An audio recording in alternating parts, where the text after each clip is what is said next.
Assalamualaikum warahmatullahi wabarakatuh. Alhamdulillah, kita lanjut untuk pemahaman berikutnya, yaitu klien nomor 2198. Ya Mbak Wira, ulangi, klien nomor 2198. Di sini ada terawangan badan ya. Jadi begini, ada satu yang Mbak Wira garis bawahi banget ya pada klien malam ini, yaitu hati-hati apabila kita bermain supranatural tanpa didampingi oleh seorang guru, maka akan banyak bisikan-bisikan yang kita alami, dan bisikan-bisikan itu rata-rata atau sebagian besar adalah salah. Ya, jadi itulah pentingnya kita punya guru untuk memfilter mana bisikan-bisikan yang sifatnya benar, mana bisikan-bisikan yang sifatnya salah dan malah menjerumuskan kita ke dalam suatu hal yang tambah membuat kita was-was, gelisah, khawatir. Dan itu memang ya kerjaannya setan untuk membuat manusia selalu gelisah kayak gitu. Jadi itulah pentingnya seorang guru, yaitu untuk membimbing, guidance ya, membimbing murid-muridnya agar menapaki jalan yang benar. Karena perkara supranatural itu perkara yang gaib, perkara yang tidak kelihatan mata, sehingga Anda tetap butuh seorang guidance, seorang pembimbing, seorang pendamping agar Anda tidak tersesat dalam belajar hal sifatnya supranatural. Mbak Wira pun begitu. Sampai sekarang, walaupun sudah buka praktek selama 7 tahun, Mbak Wira tetap punya guru. Kenapa? Karena tetap ada hal-hal yang Mbak Wira kayak pertama kali mengalami, pertama kali melihat, itu tetap butuh orang gitu loh, untuk memverifikasi, mengklarifikasi, bener nggak Mbah apa yang saya lihat, bener nggak Mbah apa yang saya alami, kalau seperti ini berarti firasat apa, pertanda apa, itu tetap butuh guru gitu loh. Kalau kita tidak memiliki orang yang kita percayai untuk membimbing kita, maka ya kita akan diombang-ambingkan oleh bisikan-bisikan yang sifatnya tidak jelas. Karena yang di gaib itu banyak sekali jin-jin liar yang sifatnya usil, mengganggu kita, menjerumuskan kita kepada hal yang sifatnya tidak benar, dan itu memang sudah menjadi tugas mereka kayak gitu. Jadi saran Mbak Wira adalah milikilah seorang guru sebagai tempat konsultasi, dan guru yang baik itu Mbak Wira sarankan adalah guru yang dekat dengan rumah Anda. Mbak Wira tidak tahu rumah Anda di mana, jadi silakan Anda mencari sendiri kira-kira guru spiritual dan supranatural mana yang dekat dengan rumah, sehingga mudah apabila kita ingin melakukan konsultasi ataupun bimbingan kayak gitu ya. Ini saran Mbak Wira. Kita kembali ke terawangan badan. Untuk terawangan badan akan kita bagi menjadi 4 bab. Yang pertama kita bicara energi dulu. Yang pertama yaitu orang-orang dengan energi yang rendah. Siapa itu? Yaitu mereka yang sedang sakit baik medis maupun non medis. Hal ini penting ya untuk diketahui. Kenapa? Karena 2022 ini orang banyak merasa disandat, merasa dipelet, merasa diguna-guna, merasa dikirimi hal-hal yang sifatnya gaib, merasa dikirimi jin negatif, merasa dikirimi energi negatif dan seterusnya. Padahal ketika orang ngomong, hati-hati kamu ya, aku nggak seneng sama kamu, aku sandat kamu, misalnya ada orang yang ngomong kayak gitu, maka itu baru tahapan ancaman, baru tahapan perang psikologis. Belum tentu dia benar-benar melakukan itu. Apabila kita mendengar suara-suara yang tidak jelas di atas genteng, jangan kemudian membuat kita gentar. Jangan kemudian membuat kita takut. Kenapa? Karena yang namanya orang hidup itu selalu saja ada orang yang tidak senang. Kita berbuat baik sebaik apapun tetap ada yang tidak senang. Anda lihat Presiden Indonesia, itu udah melakukan hal yang baik sebaik apapun, yang ngehujat juga banyak ya. Walaupun beliau melakukan sesuatu yang benar, yang menyalahkan juga banyak. Beliau diam tidak melakukan apa-apa juga masih disalahkan. Jadi itulah proyeksi atau gambaran kita hidup di dunia. Mau kita sebaik apapun, orang yang tidak senang sama kita tetaplah ada. Itulah kenapa guru saya berpesan, jangan takut terkena santet, jangan takut terkena guna-guna. Seringkali orang itu down dulu mentalnya ya, ngedrop dulu mentalnya. Ketika ada orang, hati-hati kamu nanti aku santet, ngedrop dulu, down dulu, pikirannya udah kemana-mana. Akhirnya orang lain gak nyantet, gak ngapa-ngapain, dia sakit duluan. Kenapa? Karena mentalnya ketakutan, oleh karena pikirannya ketakutan, selalu gelisah, akhirnya dia sakit secara fisik. Tapi sakit fisiknya dia bukan dikarenakan oleh magic, melainkan lebih ke unsur psikologis, karena ditakut-takuti, diteror itu tadi ya. Lalu solusinya gimana Mbah? Solusinya milikilah guru. Guru itu nanti yang akan mengawal Anda. Beliau ya, guru saya berpesan gini, kalau orang kena santet ya diobati, Kalau orang dikirimi energi negatif, ya dibersihkan. Kalau orang dikirimi jin negatif, ya dipageri. Sudah gitu aja. Ibarat kita hidup di dunia kok nggak mau kotor, apa bisa? Nggak bisa. Kalau kotor ya sudah dibersihkan lagi. Covid rame Covid, apa bisa orang nggak kena Covid? Ya nggak bisa, sulit. Kalau kena ya diobati gitu aja. Kalau memang kita mati ya memang jatahnya kita mati. Itu akan membuat pikiran kita itu lebih rileks dan lebih tenang, nggak usah takut dan gelisah. Nah di sini untuk klien ya, yang kita terang malam ini itu lebih cenderung banyak gelisahnya, lebih cenderung banyak takutnya. Kalau Anda Muslim, Anda mau, Mbak Wira bisa mengijazahkan ilmu pagaran khusus.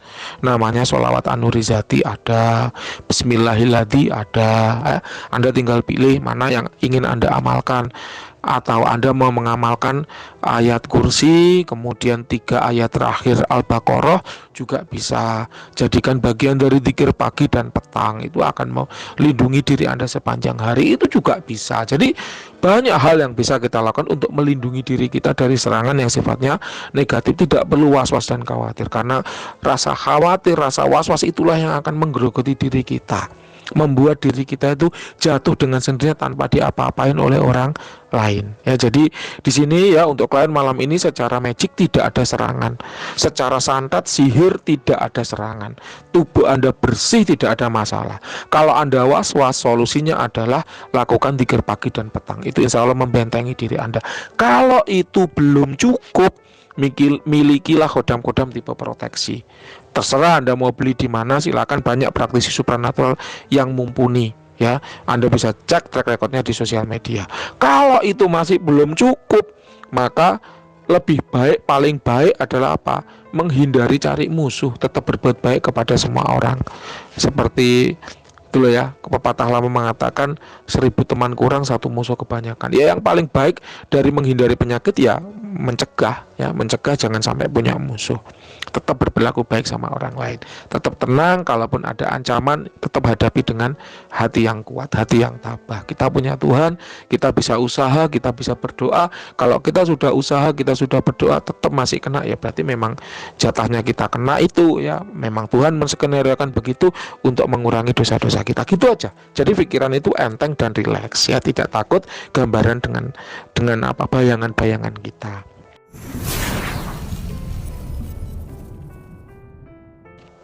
Lalu yang kedua yaitu orang-orang dengan energi yang tinggi ya. Siapa itu? Yaitu mereka yang gemar tirakat ya, menempa diri, olah diri, puasa, meditasi, wirid, bertapa dan sebagainya. Ini Anda tidak masuk kategori ini ya.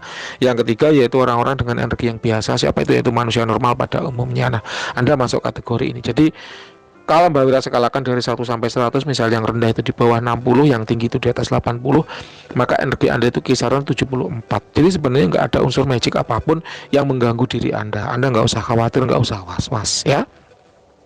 Kita lanjut, yang kedua yaitu aura. Aura adalah manifestasi dari energi. Jadi saat energi seorang itu bervibrasi membentuk warna itulah yang kemudian kita sebut dengan aura. Untuk klien malam ini, aura dominan adalah biru dan merah ya. Biru adalah aura pengasihan yang kuat. Sesungguhnya Anda sendiri sadar kok akan kebutuhan disenangi oleh orang lain. Dan oleh karena kesadaran kebutuhan itulah yang membuat tubuh Anda merespon. Menjadi apa? Menjadikan energi yang ada pada diri Anda dominan menjadi aura pengasihan, aura biru. Sedangkan untuk aura merah itu terkait dengan pendirian Anda yang kuat.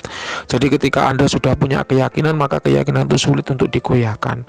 Kalau keyakinan itu sifatnya positif, maka bagus. Tapi kalau keyakinan itu sifatnya negatif, seperti Anda yakin kalau Anda ada yang mengguna-guna Anda meyakini bahwa ada yang mengganggu Anda secara magic. Nah, itu yang sulit untuk diri Anda ya, malah akan berbalik merugikan diri Anda. Jadi oleh karena itu isilah keyakinan diri itu dengan hal yang sifatnya positif. Ingat, sebuah kapal itu tenggelam bukan karena air yang ada di sekitarnya, tapi karena air yang masuk ke dalam dirinya.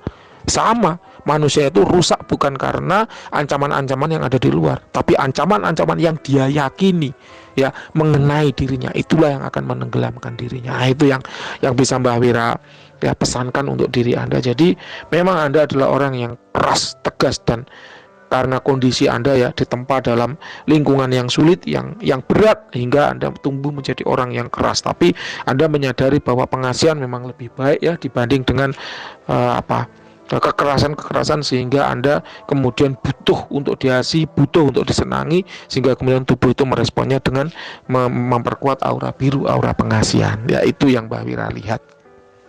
Kemudian yang ketiga ya, cakra tubuh yang aktif. Mbak Wira melihat ada solar plexus dan cakra root cakra ya. Root cakra itu letaknya ada di tulang ekor, itu sudah aktif berhubungan dengan energi pada tubuh seseorang ya.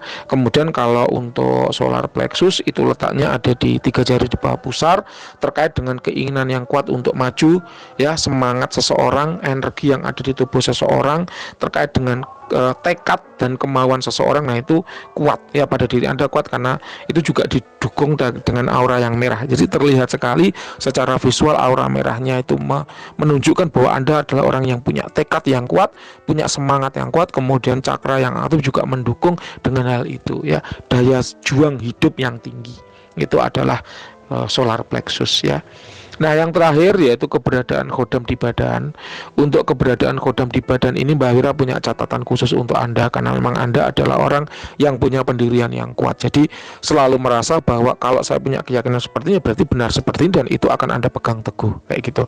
Jadi ada 2 catatan yang ingin Mbak Wira tekankan sebelum Mbak Wira melakukan terawangan badan, khodam badan. Yang pertama yaitu Mbak Wira hanya membaca khodam-khodam yang benar-benar ada di badan atau inside your body. Khodam benda tidak dibaca, khodam pusaka tidak dibaca, khodam azimat tidak dibaca, khodam benda tidak dibaca. Jadi hanya dibaca hanya khodam-khodam yang ada di badan. Yang kedua, jangan minta Mbak Wira untuk bertanggung jawab atas omongan praktisi lain. Contoh, Mbak katanya praktisi A saya punya khodam macan putih, kok kata Mbak Wira nggak ada. Itu silakan Anda tanya ke praktisi A yang ngomong seperti tadi. Dan memang hal semacam ini banyak yang Mbak Wira jumpai, semacam Mbak katanya Mbak Wira ini kosong tidak berkhodam, kok katanya praktisi lain ini berkhodam, yang benar yang mana? Loh, itu kembali lagi ya, depend on yourself, kembali lagi kepada dirimu sendiri. Dirimu mau meyakini yang mana? Meyakini Mbak Wira boleh, tidak meyakini Mbak Wira juga boleh. Meyakini Mbak Wira boleh, mau meyakini praktisi lain juga boleh. Kecenderungan orang itu meyakini hal-hal yang sifatnya menyenangkan telinganya. Kayak, oh kamu punya khodam macan putih ini, wah dia langsung seneng, bangga, dan meyakini itu yang benar. Padahal kalau dicek ternyata enggak. Karena seorang praktisi harus bisa membedakan mana khodam badan, mana jin yang sekedar ikut. Nah, kalau jin yang sekedar ikut belum tentu khodam. Dia sifatnya hanya mengikuti Anda tapi tidak membantu Anda. Disebutnya jin, bukan khodam. Khodam adalah jin yang sudah ditundukkan, disumpah untuk setia membantu manusia. Itu baru kita sebut dengan khodam. Nah, inilah ya, ada jin lewat disebut itu khodam badan. Nah, itu yang fatal ya. Jadi selalu lagi Mbak Wira kembalikan ke diri Anda. Mau percaya Mbak Wira silakan, tidak juga tidak masalah. Kita yang pertama yaitu khodam leluhur. Apa itu? Yaitu khodam yang dulunya mengikuti leluhur Anda, kemudian setelah leluhur tersebut meninggal, dia mengikuti anak cucunya yang memiliki energi dan aura yang mirip dengan si leluhur tadi. Memang pada umumnya khodam leluhur ini mengikuti anak cucu yang memiliki energi dan aura yang mirip, sehingga tidak butuh penyelarasan yang aneh-aneh karena memang sudah mirip. Nah, di sini Mbak Wira rasakan memang Anda telah melakukan upaya-upaya tirakat dan tempat diri, namun sifatnya masih di luarnya saja, belum manjing di badan, belum sampai ke intinya, sehingga untuk khodam leluhur ini tidak ada di diri Anda. Itulah juga kenapa tadi ketika Mbak Wira baca energi tubuh Anda tidak tinggi. Kenapa? Karena memang keilmuan-keilmuan yang Anda pelajari masih sampai di luarnya, dan itu wajar. Namanya orang belajar itu butuh proses. Tidak orang belajar sekarang sakti. Anak sekolah aja butuh 6 tahun SD, lanjut 3 tahun SMP, lanjut 3 tahun SMA. Nggak ada yang instan. Nggak ada anak sekolah masuk gerbang sekolah langsung sakti, langsung pinter menguasai 1001 ilmu. Nggak ada. Semua butuh proses untuk belajar gitu ya. Yang kedua yaitu khodam pengisian, yaitu khodam yang sengaja diisikan ke badan untuk tujuan tertentu, ini juga tidak ada. Yang ketiga yaitu khodam keilmuan, yaitu khodam yang mendampingi seorang yang mengamalkan keilmuan tertentu, ini juga tidak ada. Yang terakhir yaitu khodam yang suka atau cinta, ini juga tidak ada. Jadi tubuh Anda itu bersih, tidak ada masalah gangguan magic ya. Silahkan, itu yang bisa Mbak Wira baca dari diri Anda. Sesungguhnya prasangka-prasangka itulah yang membuat hidup Anda lebih berat ya. Jadi diminimalkan, dikurangi sedikit demi sedikit ya, belajar, sama-sama belajar. Itu yang bisa Mbak Wira sampaikan. Silakan kalau ada pertanyaan boleh ya. Terima kasih, selamat malam.